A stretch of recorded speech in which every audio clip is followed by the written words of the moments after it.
Now,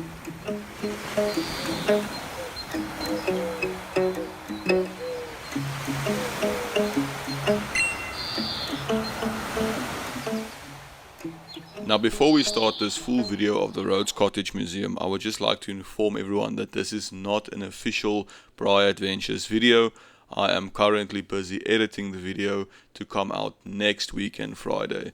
We went to Tulbagh and I am very excited to share that video with everyone. Now, because of popular request, we uploaded the full museum tour, so I hope you guys enjoy. My maats. Yeah, everything is on. Okay. A lot of people believe that Rhodes actually started the Boer War, which he didn't. He may have paid money towards it, but at the end of the day, when the Boer War broke out in 1899, when the British came out here and they thought, well, we'll be home in 6 months' time. Yeah. Well, it didn't work out like that at all for them.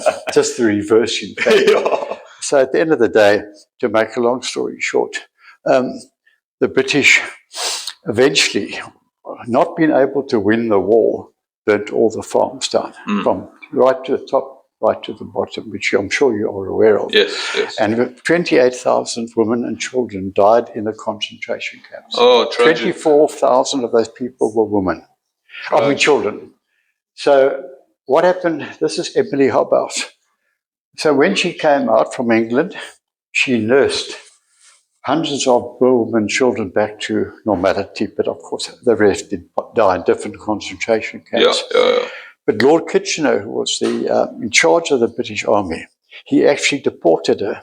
Wow. Sent her back to England, and after the war she came back and actually opened 1 or 2 trade schools up in Natal. That's beautiful. And at the end of the day, she went back to England eventually, and she lived to a very old age and died there. And when she died, she was cremated, and today her ashes are at Heroes Acre in Bloemfontein. Wow. So, you know, we're very proud of her. Yeah, no, she's really a saint amongst people. Not been a pommy. So, yeah. She was really a wonderful person. And there's lots of books written on her. Okay. Probably a bit boring to go through a long book. You know, if you can get a very small pamphlet type book, it'll give you a good idea who she actually was. Yeah, I think we should celebrate these individuals who made a difference during that time. So well, she's revered, you know, in South Africa to this day. If I have children coming here from the Free State or from farms, they know more than I do about her. Really? Yeah. So she really is revered in that area. Yeah. So as soon as you mention the name, you can see they perk up straight away. Wow. Well, while we are here, do you want to show us some more of the place? I mean, might as well go through a bit of a tour. Okay. You know, Rhodes, one of the things that he did do, he sent a delegation up to what we know today as Zimbabwe. Yes. It was no man's land. It had no name. Yeah. And they hadn't even invented the wheel up there at that time. Wow. So the delegation went up there in the late 1800s. They actually negotiated with a chap called Lobengula, who was king of nowhere. And they paid him quite a lot of money, and he allowed the pioneers or voortrekkers over the border in 1890. And they opened up Salisbury, or Harare as we know today, the capital of Zimbabwe. And what happened there was, I'd say by about 1940, Rhodesia per capita was one of the richest countries in the world. I know, I heard of that, Yeah, gold, tobacco, farming, you name it. Yeah. And it really prospered. But of course, what happened there is that Britain decided to hand it back to majority rule. Okay. And that's why Ian Smith, who was then Prime Minister, he actually resisted that. And that resulted in a 12-year war. Sure. Where something like 30,000 tourists were killed, and we lost about well over 1,000 security force members. Wow. And so in 1896, Rhodesia was actually named after Rhodes. Oh, okay. So I didn't know that. Yeah, that is why it prospered eventually. And Rhodes put a lot of money into it Of course. And of course, you know, you may not know, but he's buried up in Zimbabwe today. Once he passed on here, they did a post-mortem in the kitchen, and they found he had a tumor on the heart.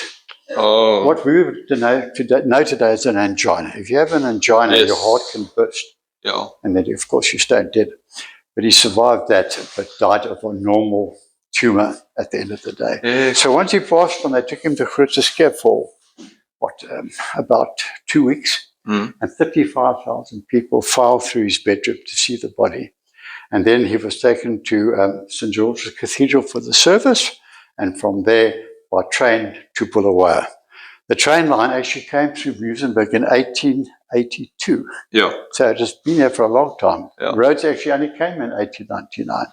So at the end of the day, that line was here for a very long time already. Amazing. So when he went up to Bulawayo, the second capital of Zimbabwe, the train stopped at every station on the way to Bulawayo. Yeah. So people on the platform could view the bodies through the window. Wow.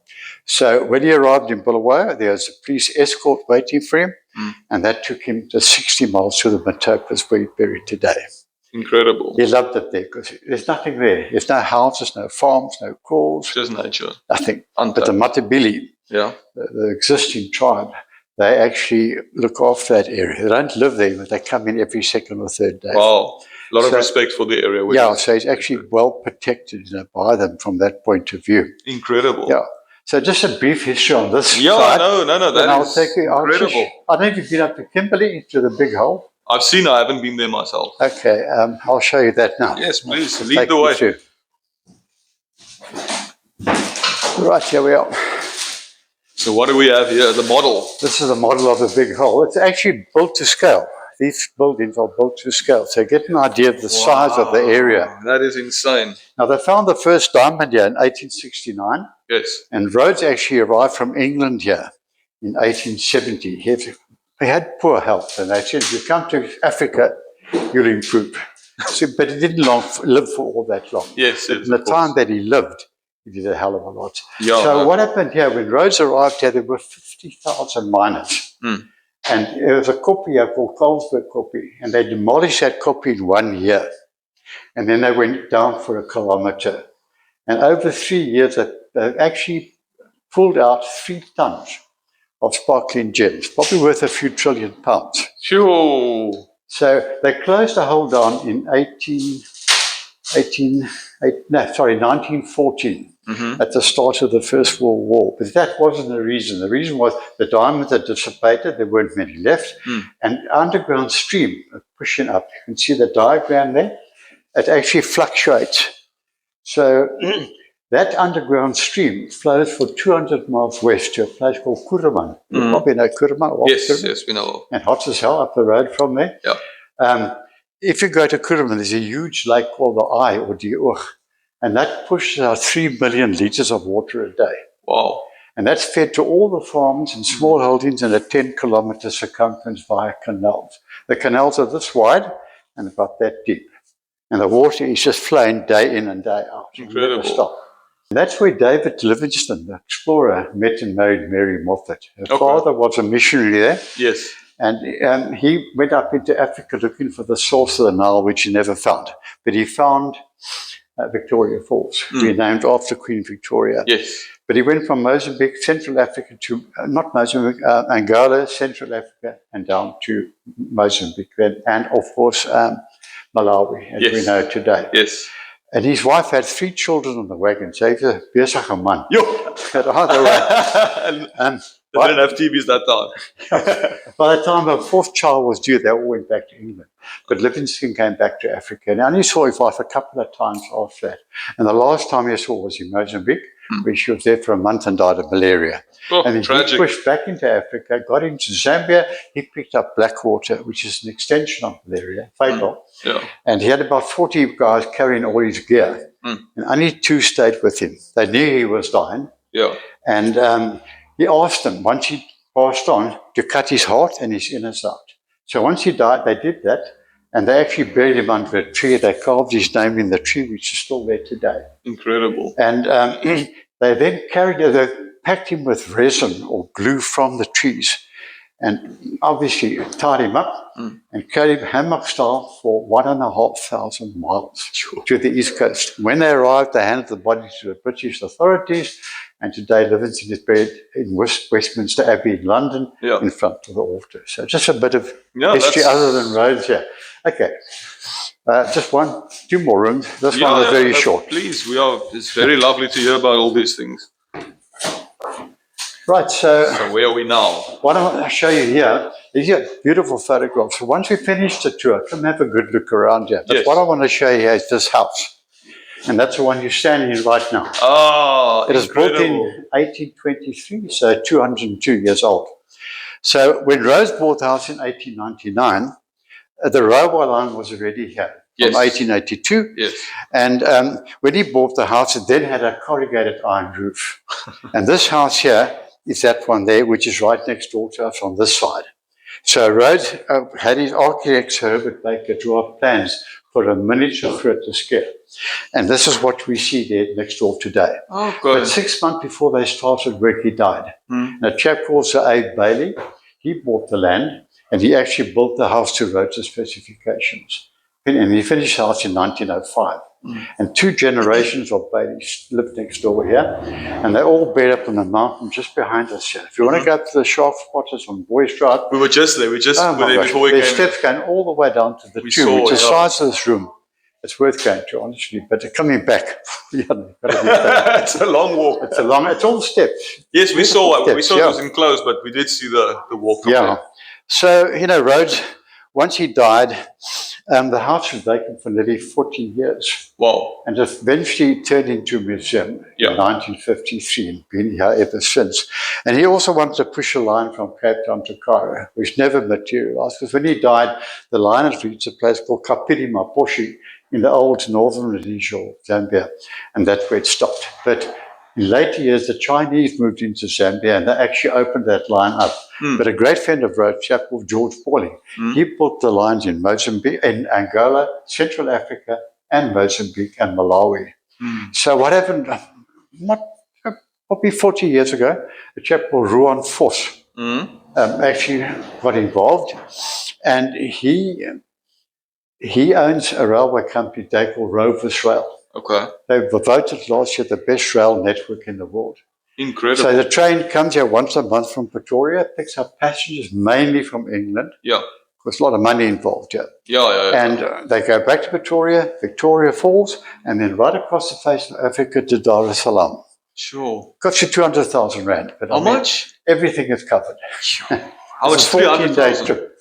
200,000 rand. But they stopped, once they're up into Africa, they stop at 3 or 4 game lodges. Oh, so and you go there for the night, Oh, and then the next day back to this I won't be a sec to the thank station. you. I appreciate it. If I went on that train, I would go as far as Victoria Falls, jump off there and link up with Namibia. But that line from Vic Falls to Dar es Salaam, it's just bush. There's 2 little clapboard stations there, but I mean, it's not even worth looking at. Yeah, of course. And once you get there, you don't come back this way. They fly from there back to wherever they came. So it's a one way to get to that side. Yeah. Interesting. So, Mozambique and Rhodes Point is connected to King Solomon's Mines. You remember that story about King Solomon's Mines? Yes. Written by Sir Rider Haggard. Now, apparently, this is where people believe the Kruger millions may be buried. Okay. But I'm not sure that's correct. I think it's probably up in the Free State somewhere. But it could be. It's not impossible. Yes. Okay, just to give you a bit of background there. Also to mention that Kenya opened up during the First World War. Yeah. And they did pretty well for themselves. And at the end of the day, look, it's very British, very colonial. And a lot of people who weren't involved in anything much else came from England, men and women in their 30s, early 40s, and they settled in Kenya. And that actually resulted in the breakaway of Kenya completely. That's 100%. I want to take you to the last room now. Yep. And I think this room, you'll get a good idea what we've covered already so far. Everything we need to know, and I'm going to ask you a question that I hope you can answer. Oh, I didn't start. And if you do get it right, you have to sing it. Okay, it's actually a song that I'm going to tell you about just now. Let's see. Let's see. Come through. Thank you, Tony.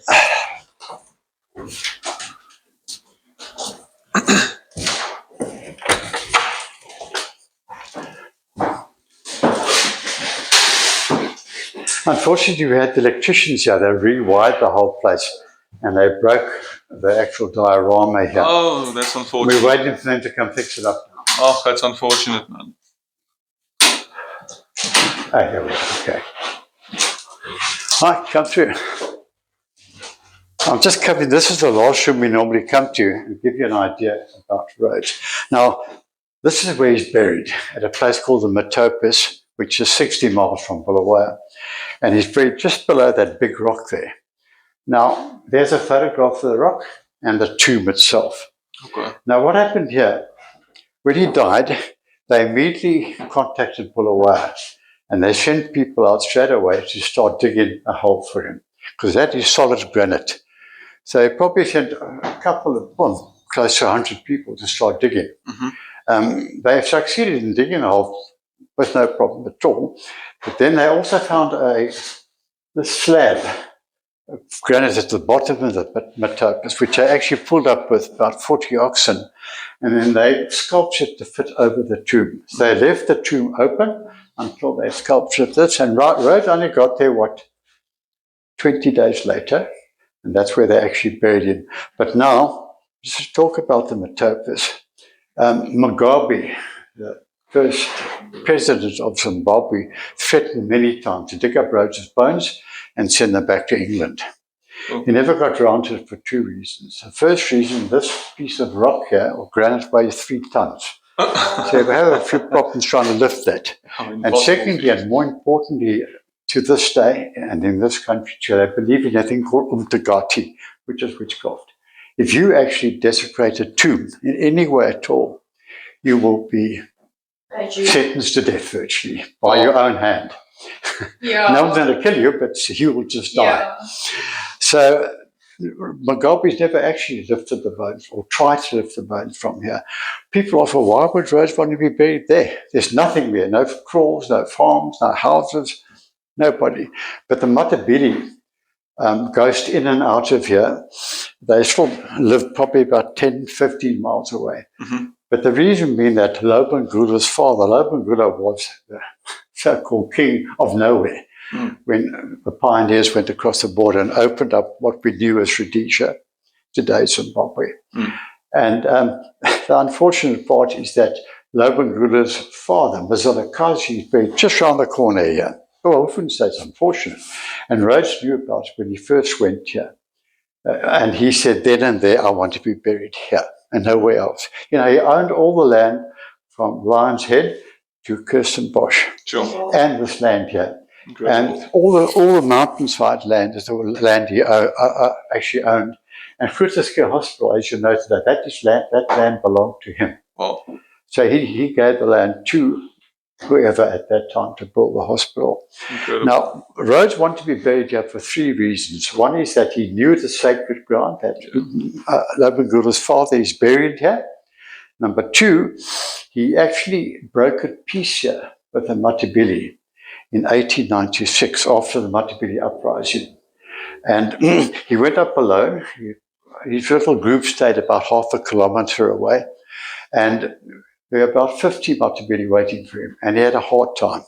At one stage, they threatened to shoot him. Sure. But eventually, he persuaded them, made peace with them. And that peace lasted till 1967, when the terrorist war broke out. Mm-hmm. But I'm not going to go into that now. But either way, Rhodes himself loved this area for the quiet and the peace. And the main reason why I wanted to be buried there was the fact that he made peace for the Matabele. He made them a lot of promises. That's in 1896. And when he had passed on in 1902, every one of those promises that he made them, he had kept. Yeah. So they really and truly became part of him in one way. Yeah. They worshipped him, to be honest. A lot of respect. Yeah. So when he actually died and arrived here in the gun carriage, there were 4,000 Matabele waiting for him. Incredible. And they lined up on this rock here and they gave their war cry, which is Bayeti. And he's the only white man to this day to be ever given a Matabele salute. Wow. No one has ever got it after or before.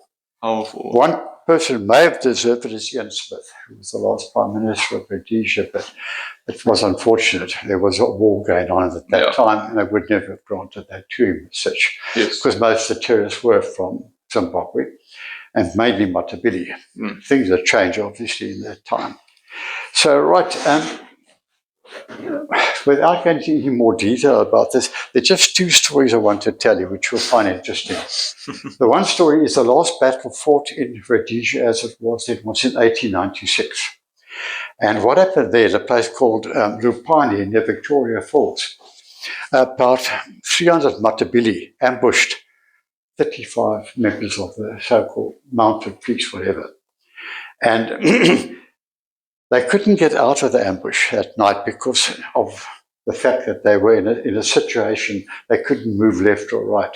In fact, one side is a very strong river. They couldn't get through. So the battle actually started at first light the next morning. Now, bear in mind, the troopers or policemen had rifles, where the Matopos had the short stabbing spear. And that battle went on the whole day. But by, say, about 1, 2 o'clock, about 100 Matopos had been shot dead. But by lunch, tea time that afternoon, only 3 of the troopers were left standing. Wow. And the Matopos actually stopped the battle, and they called out to those 3 men, one of you can come out and tell the world what happened here today. But the other 2 stayed behind. And they all refused. They were massacred straight afterwards. But after the battle proper, the Matopos said these men fought like lions. So instead of opening up their stomach to release the spirit, they let them be as a mark of respect. And that was the last battle fought in the 1800s. The other battle was, of course, I mentioned just now, started in 1967, and that was the terrorist war. When about 30,000 terrorists were killed. And obviously, much less on the security side. I think only 1,000 men. But of course, they attacked all the farms, or most of the farms. And, fortunately, the police could get to them very quickly in those days. Every farm, doesn't matter how small your farm was, it's a little podduki or a proper farm. In the nearest police station is a big board. And every farm name was on that board with a red light next to it. So if you got attacked at any time at a farm, you didn't use your normal phone. There was a phone called a red alert. You picked that up and immediately that red light would go off at the police station. So normally security forces could get you within 20 minutes. Especially on helicopters. And of course, there were farms they didn't get there in time. The farmers were killed. Now I'm going to ask you that question. You find it interesting once you know. The Royal Marines are based in London. It's the biggest regiment in the world. And they've been around for, 400 or 500 years. Now, a friend of mine sent me a video on them, and I thought, well, I've got no interest in them. But I thought, well, might as well watch it. So I opened it, and they were on parade in London somewhere. And the band was in front, probably about 1,000 people, men, soldiers on parade. And the band was about to march off. And then the commentator came in, and he said, they're all going to march now to the palace, or Buckingham Palace, and they're going to play the Regimental March of the Royal Marines. Now, I want you to tell me, what is that Regimental March? No, I'll give you a clue. Sweet Caroline. I have no idea. I'll give you a clue. You know the song very well. It's actually a very well-known Afrikaans song. Okay. Ek wil ook gesê baby ek like. Afrikaans. It's 2 words. If I give you the first word, you've got it. No. Ek het ook nog gedink Delaroy. First word. Yeah. Sorry. Wow. When I saw it, I couldn't believe it. I didn't hear what the commentator said properly. There's a real bomb, probably from Liverpool or whatever. But as the band marched off, I know that bloody song. My Saartjie maar. Yeah. Now you want to know why, and I'm going to tell you. What happened in the Boer War? A lot of the Marines fought in that Boer War.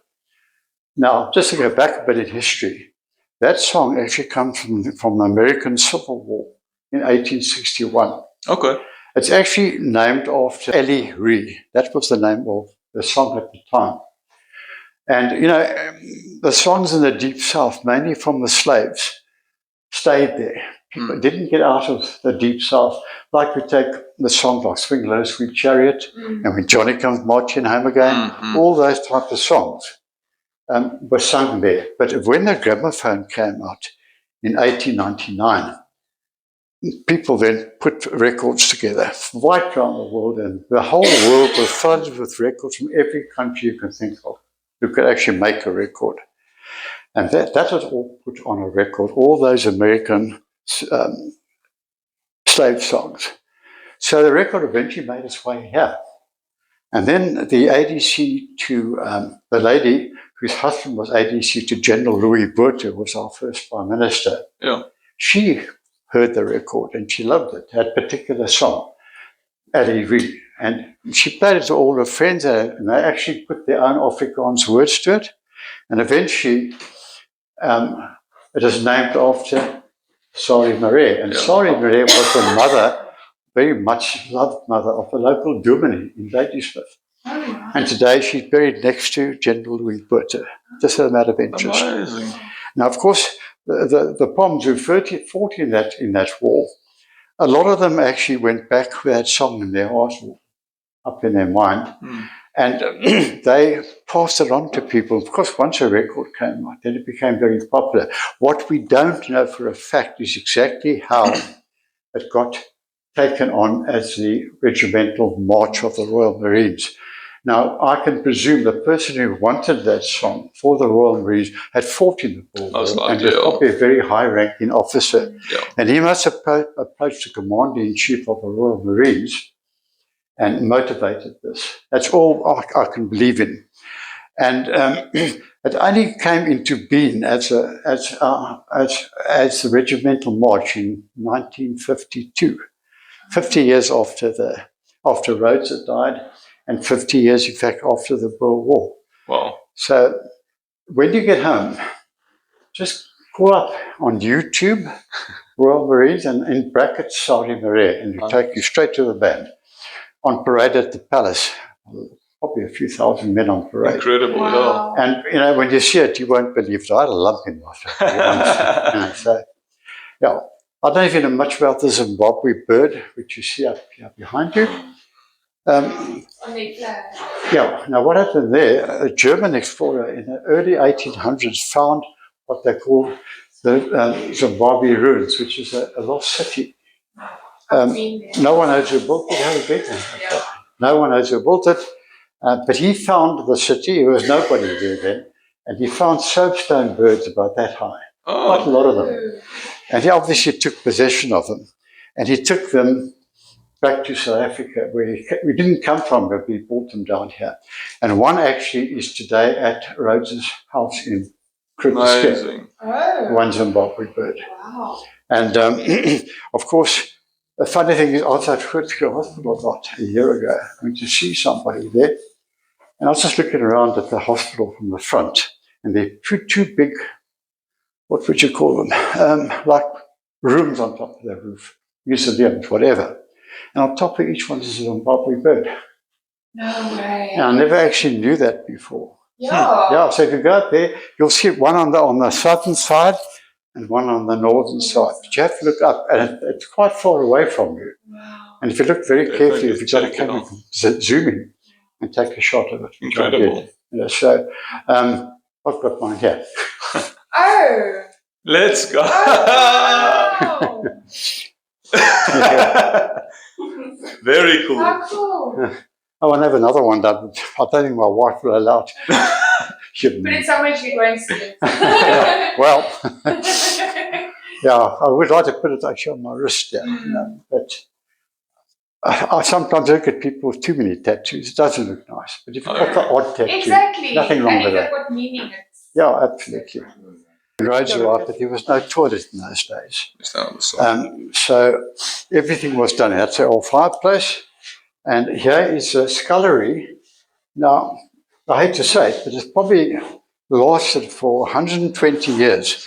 And it was built in Britain this year by a company called Perfection. And they've lived up to their name. Yeah, it's long, It's really stood the test of time. Yeah. And the funny thing is, I had a guy here from England, a group of people, and he'd just been up to the Matopos. And friends of his took him up there, and he walked up by himself at sundown. And he said, you know, as I walked in here, I got the feeling of the Matopos here. I said, but why? He said, the peace and quiet there was like I actually can feel here. Incredible. And he said to everybody, would you all just keep quiet for 20 seconds and listen to the actual Matopos here. So 10 seconds, we all stay quiet for a moment.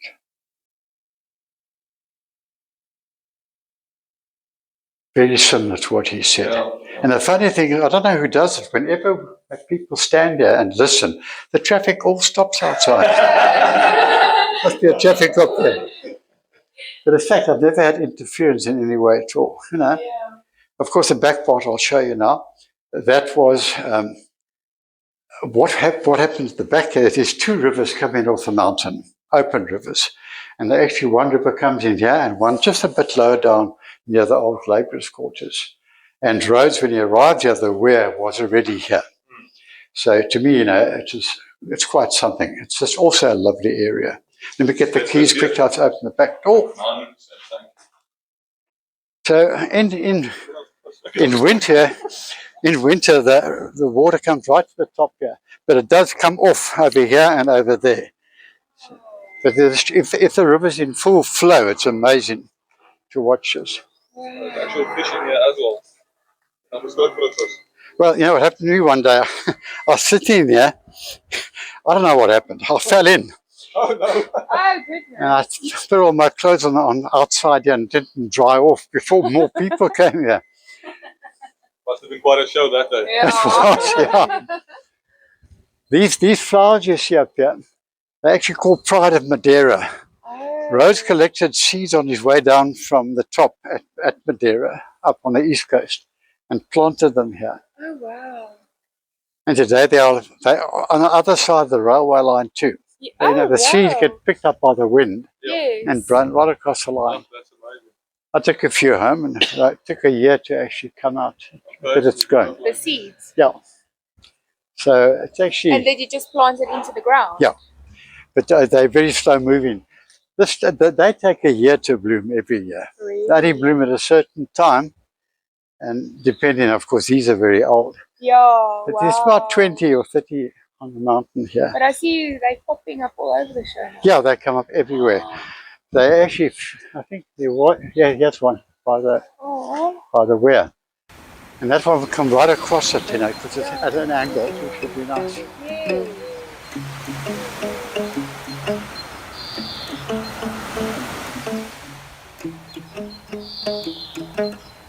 There we go, guys. Dit was nou die Rhodes Museum geweest. And before we leave, I just want to say massive thank you to Tony, who is the curator at the Rhodes Museum. Very, very informative. As nou, of course, 'n trein nou bykom, wil ek dankie sê. Ryk in geskiedenis, soos jy gehoor het met Tony.